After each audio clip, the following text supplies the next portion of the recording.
मूसा नदी नीदरलैंड की एक खूबसूरत और शांत बहती हुई नदी, लेकिन इसकी गहराई में छिपा था एक ऐसा राज जिसने पूरी दुनिया को हिला दिया।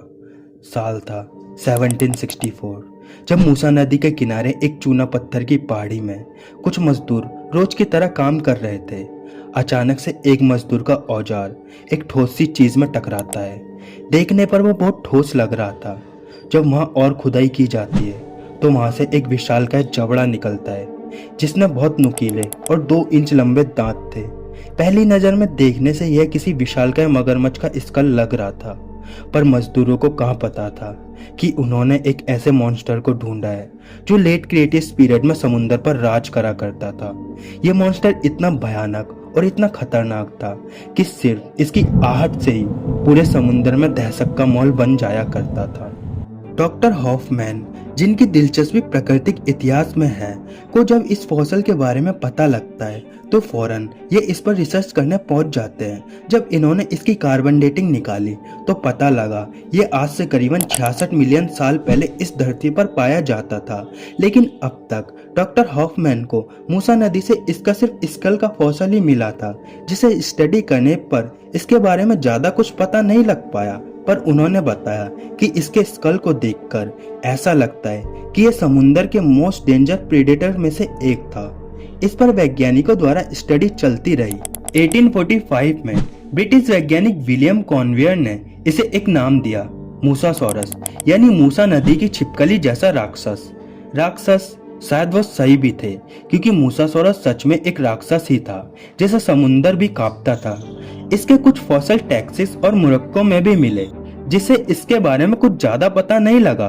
पर साल 1870 में अमेरिका के कैंसस राज्य में रिसर्चरों को इसका 70% फॉसिल मिला, जिसके बाद पूरी दुनिया के वैज्ञानिक इसे देखकर हैरान थे, क्योंकि वैज्ञानिक जिसे आम प्रेडेटर समझ रहे थे उसका एडल्ट फुल साइज जो अमेरिका में मिला था 30 से 50 फीट लंबा था। और यहाँ से वैज्ञानिकों की एक नई तरीके से रिसर्च शुरू होती है, और रिसर्च के बाद जो रिजल्ट आया वो बहुत हैरान करने वाला था। वैज्ञानिकों ने बताया कि मूसासॉरस लेट क्रिएटिव पीरियड में समुंदर का राजा हुआ करता था, क्योंकि अब तक इससे ज्यादा खतरनाक जीव वैज्ञानिकों को नहीं मिला था।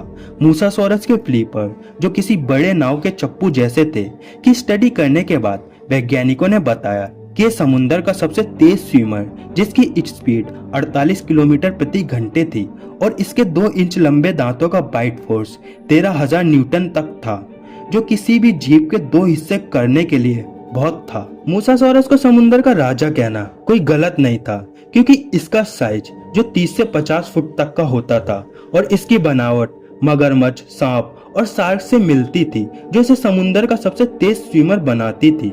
और इन सब के ऊपर इसकी बाइट फोर्स 13,000 न्यूटन की, जो किसी भी जीव को एक ही बार में 2 हिस्से कर दे। इन सब को मिलाकर एक ही शिकारी बनता था, मूसासॉरस, जिसे बच पाना किसी भी समुद्री जीव के बस की बात नहीं थी, क्योंकि इसकी सांप जैसी बॉडी जो पानी में इसे स्मूथ टर्न लेने में सहायता करती थी, शार्क जैसे फ्लिपर जो इसे समुद्र में सबसे तैराक बनाते थे, और मगरमच्छ जैसा मुंह जो किसी भी जीव को एक बार पकड़ ले तो छोड़ने का नाम न ले।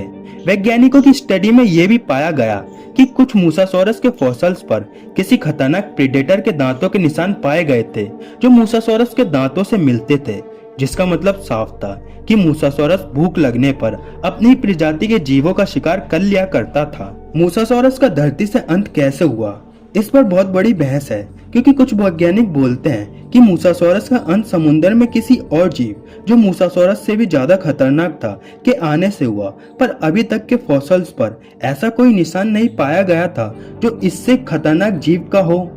पर कुछ वैज्ञानिक बोलते हैं कि मूसासॉरस खुद ही अपनी प्रजाति के लिए काल बन गया होगा, और यह तर्क काफी हद तक सही भी साबित होता है, क्योंकि मूसासॉरस भूख लगने पर अपनी प्रजाति का शिकार कर लिया करता था। मूसासॉरस का अंत कैसे हुआ, इसका सही जवाब आज तक वैज्ञानिकों को नहीं मिला, और आज भी इस पर स्टडी जारी है। पर आज के लिए मूसासॉरस में बस इतना ही। आपको मूसासॉरस के बारे में जानकर कैसा लगा, कमेंट सेक्शन में जरूर बताएं, और मेरी वीडियो को लाइक और चैनल को सब्सक्राइब करना ना भूलें।